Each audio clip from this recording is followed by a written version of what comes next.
Assalamualaikum warahmatullahi wabarakatuh. Shalom Om Swastiastu, Namo Buddhaya, salam kebajikan. Perkenalkan, saya Diki Kurniawan dengan NIM 2261894. Video ini saya akan melakukan presentasi mengenai hasil dari responsi PBA saya. Untuk topiknya sendiri, saya mengambil topik analisis sentimen, tepatnya untuk studi kasus pada komentar YouTube, pada diskusi online menggunakan 3 algoritma sekaligus. Dengan alasan memilih kasus ini, karena untuk mengetahui sentimen publik terhadap diskusi tersebut, serta melihat algoritma mana yang paling akurat untuk kasus ini. Untuk bahan-bahan yang dibutuhkan untuk dalam membuat proyek ini seperti library Pandas, NumPy, Scikit-learn, Matplotlib untuk visualisasi, Gibbon, Podcast, NLTK, Sastrawi, serta Request. Untuk bahan lainnya seperti Google Colab tentunya, data Kaggle, serta YouTube.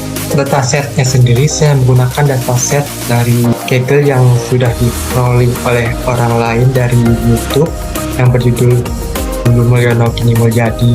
Proyeknya sendiri belum pernah dibuat oleh orang lain, tapi saya pernah membuatnya untuk keperluan tugas lainnya. Nah, di sini untuk flowchart programnya. Yang pertama itu crawling datanya dari komentar YouTube, kemudian dilakukan pre-processing, scaffolding, cleaning data, tokenisasi, normalisasi, stopwatch, dan stemming.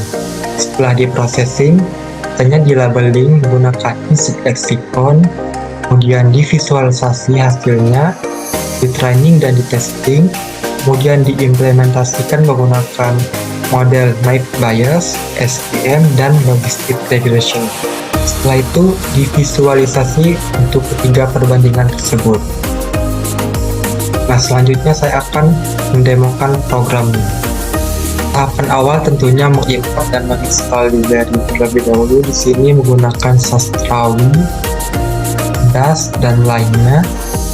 Kemudian datasetnya di load dan diambil hanya untuk kolom author dan komennya saja. Seperti ini untuk hasilnya. Setelah itu dilakukan pre-processing. Nama untuk pre-processing adalah scaffolding, yaitu mengubah semua teks komentar menjadi huruf kecil yang awalnya ada huruf besarnya. Seperti ini, setelah ini ada huruf besarnya, kemudian setelah di scaffolding menjadi huruf bawah. Kemudian dilakukan cleaning data untuk membersihkan teks dari simbol, angka, URL, ataupun emoji. Seperti ini, setelah di cleaning, emoji di sini tidak ada lagi. Setelah itu dilakukan tokenisasi, yaitu memecah kalimat dengan beberapa kata. Seperti ini. Kemudian dilakukan normalisasi berdasarkan kamus dari GitHub. Fungsinya ini untuk menentukan kalimat yang baku dan tidak baku. Seperti kata UTK di sebelah kiri ini setelah dinormalisasi menjadi U. Selanjutnya itu untuk stopwatch removal berdasarkan kamus dari GitHub juga. Fungsinya untuk menghilangkan kata-kata yang tidak penting. Seperti kata mulai di sini setelah dilakukan stopwatch removal dihilangkan.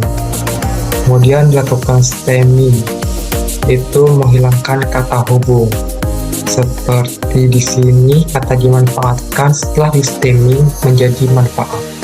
Kemudian setelah dilakukan pre-processing, yaitu adalah labeling data. Yang pertama itu mengimport library-nya, kemudian mengimport juga datasetnya yang digunakan. Ini cukup menggunakan pada kolom stemming saja setelah dilakukan review. Dan hasilnya seperti ini. Kemudian dilakukan menggunakan kamus lexicon berdasarkan dari GitHub. Menggunakan 2 kelas, yaitu positif dan negatif. Skornya lebih dari 0, maka hasilnya positif. Skornya jika lebih kurang atau sama dengan 0, maka hasilnya negatif. Seperti ini untuk 1 hasilnya positif, skor 0 negatif, minus 4 hasilnya negatif juga, dan seterusnya. Kemudian dilakukan visualisasi workload untuk melihat kata apa yang paling banyak muncul pada dataset ini.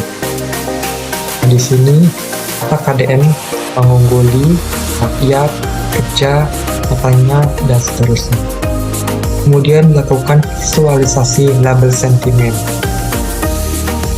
Nah, di sini untuk melihat hasil visualisasi dari dua kelas sentimen tadi, dengan kelas negatif mengungguli 70,94%, kemudian kelas positif hanya 29,06%. Kemudian hasil visualisasi tersebut disimpan dengan model CSV. Setelah itu dilakukan training dan testing. Di sini data yang digunakan sebanyak 2085 data dengan data training 1459 dan data testing 626. Contoh untuk data trainingnya seperti ini dan contoh data seperti ini. Kemudian lakukan klasifikasi. Yang pertama itu menggunakan naive Bayes. Pertama itu tentunya mengimport library terlebih dahulu, mengelola data atau membaca datasetnya, kemudian memilih kolom apa yang akan digunakan. Di sini hanya menggunakan ini tadi. Kemudian lakukan evaluasi seperti klasifikasi report, function matrix, dan akurasinya. Nah, di sini untuk klasifikasi reportnya ada precision recall, score, akurasi, dan untuk kelasnya ada negatif sama. Di sini untuk conversion matrix dari naive Bayes. Hasil akurasi pada model naive Bayes ini sebesar 1,88%. Kemudian algoritma yang kedua yaitu menggunakan SVM. Langkahnya sama seperti naive Bayes tadi, mengimport library terlebih dahulu, mengelola datasetnya, read datanya, dan dievaluasi melihat klasifikasi report, matriks, dan akurasinya. Ini untuk klasifikasi reportnya dan conversion matrix sistemnya seperti ini. Dan serta akurasi model SVM ini sebesar 82,91%. Dan terakhir menggunakan logistic regression. Caranya juga sama, mengimport library terlebih dahulu, mengolah data, split datasetnya, dan dilakukan visualisasi klasifikasi report, conversion matrix, dan akurasinya. Nah, ini untuk klasifikasi reportnya, dan ini untuk conversion matrix dari logistic regression. Dengan akurasi model logistic regression ini sebesar 0,32%. Dan terakhir untuk melakukan visualisasi perbandingan antara ketiga model tersebut. Ini menggunakan bar chart untuk visualisasinya. Dan seperti ini. Dan SVM mengungguli 82,9%, kemudian disusul logistic regression 72% dan naive Bayes 21,88%. Artinya pada ketiga model ini, data set yang kecil ini, model SVM mengungguli pada kasus ini, kemudian disusul oleh logistic regression, dan terakhir itu naive Bayes. Mungkin cukup sekian presentasi dari saya. Terima kasih dan sampai jumpa.